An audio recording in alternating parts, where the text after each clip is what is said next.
अगर आप backend development या सिस्टम डिज़ाइन सीख रहे हो तो आपने एक एडवाइस ज़रूर सुनी होगी, यूज़ कैशे, जो आपकी एपीआईज की परफॉर्मेंस इंक्रीज कर देगा। लेकिन प्रॉब्लम ये है कि लोग कैशे कैसे यूज़ करना है ये बता देते हैं, बट कब और कब बिल्कुल नहीं यूज़ करना है ये कोई नहीं बताएगा। इसका रिजल्ट ये होता है कि लोग हर जगह पे कैशे यूज़ कर देते हैं और अननेसेसरी कोड कॉम्प्लेक्सिटी और बग्स फेस करते हैं। तो इस वीडियो में हम देखेंगे कि कैसे कब अवॉइड करना है और कब यूज करना है, और वीडियो के एंड में मैं आपको ऐसे 3 सिंपल क्वेश्चंस बताऊंगा जिसका आंसर देके आप 10 सेकंड में पता लगा पाओगे कि कैसे यूज करना है या अवॉइड करना है।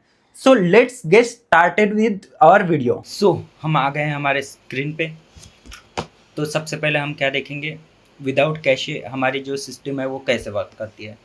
क्या होता है, थाउजेंड्स ऑफ यूज़र आते हैं, देन क्या होता है, नोड जेएस को क्वेरी करेंगे उसकी एपीआई को, देन नोड जेएस क्या करेगा, डेटाबेस को क्वेरी करेगा, इसमें थाउजेंड्स ऑफ क्वेरी जाएगी डेटाबेस को, देन वो क्या करेगा, डेटा रिट्रीव करके रिस्पॉन्स दे देगा। बट हमें क्या करना है, ये जो डेटाबेस का लोड है वो कम करना है। तो हम ये कैशे से कैसे कर सकते हैं। सो विथ कैशे कैसे होगा, ये थोड़ा छोटा कर लेते हैं, ठीक है।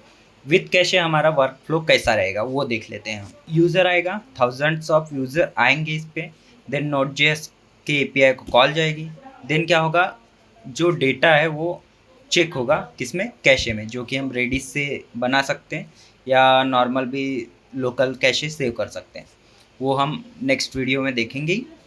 तो उसके बाद क्या होगा, रेडिस से कैशे से चेक किया, देन क्या होगा, कैशे मिला तो क्या हुआ, रिस्पॉन्स आ जाएगा। सिंपली कैशे में, ये जो रेडिस में कैशे रहेगा, इससे हमें रिस्पॉन्स अगर मिल गया तो क्या हो जाएगा, कैशे हिट होने के बाद ये रिस्पॉन्स हम रिटर्न करा देंगे। बट अगर वो पर्टिकुलर डेटा कैशे में नहीं रहा तो क्या होगा, डेटाबेस को कॉल जाएगा।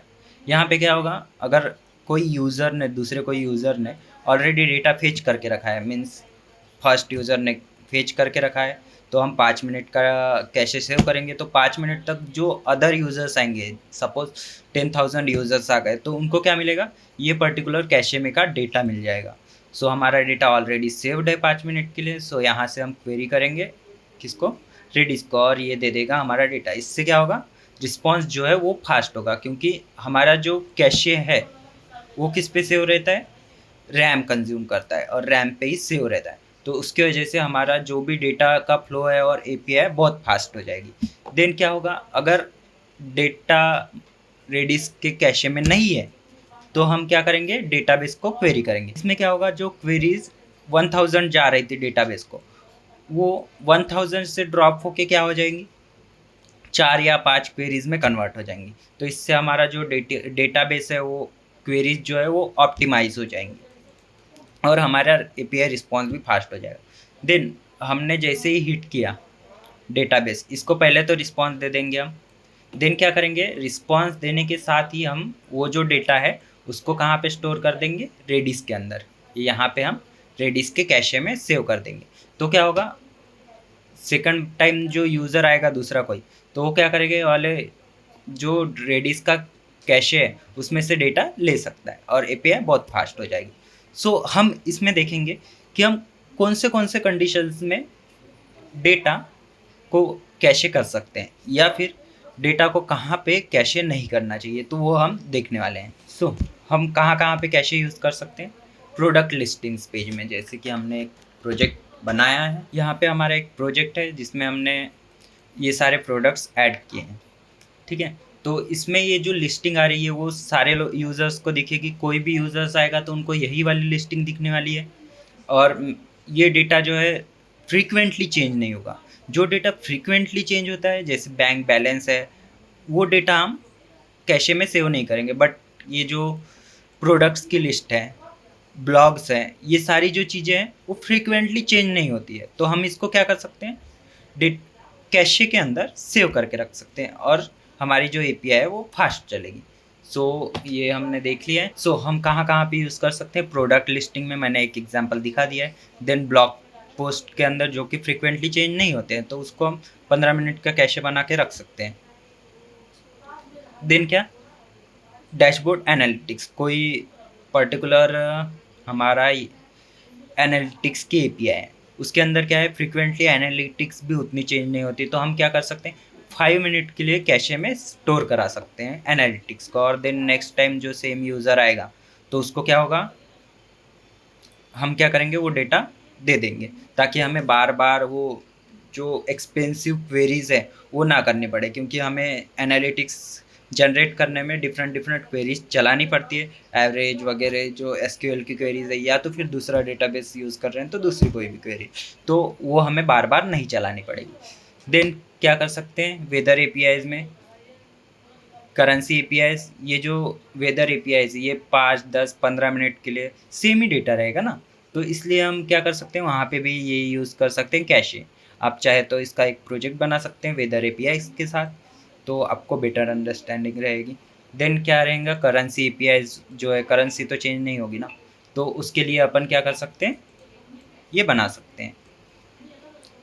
देन क्या है, पब्लिक डेटा, कोई भी टाइप का पब्लिक डेटा है, न्यूज़ वगैरह हैं, तो इसमें भी हम क्या कर सकते हैं, ये पर्टिकुलर कैश डेटा कैश के अंदर सेव करके रख सकते हैं, तो इससे हमारी जो भी एपीआई है वो फास्ट चलेगी।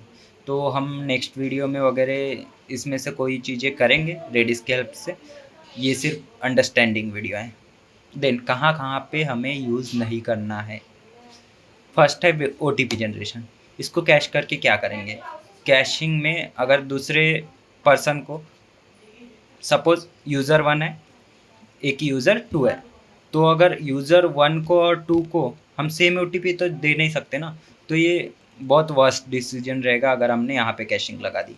देन सेकंड है बैंक बैलेंस, बैंक बैलेंस जो है वो हमेशा चेंज होते रहता है, अगर किसी ने पर्टिकुलर टाइम पे निकाल लिया पैसे, देन अगर उसको दिख रहा है कि ऑलरेडी मेरे अकाउंट से पैसे डिडक्ट नहीं हुए हैं, तो फिर से निकाल सकता है, तो इसलिए यहाँ पे क्या करना है, कैश यूज़ नहीं करना है।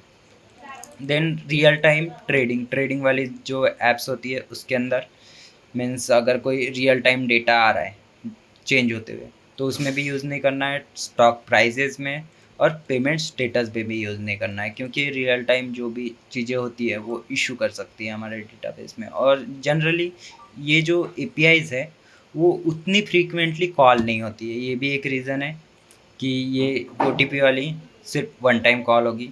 देन पेमेंट स्टेटस वाली ये 1 टाइम कॉल होगी, उतने ज़्यादा बार कॉल नहीं होगी, तो इसलिए हम क्या कर सकते हैं, इनको कैशे के अंदर यूज़ नहीं करते हैं।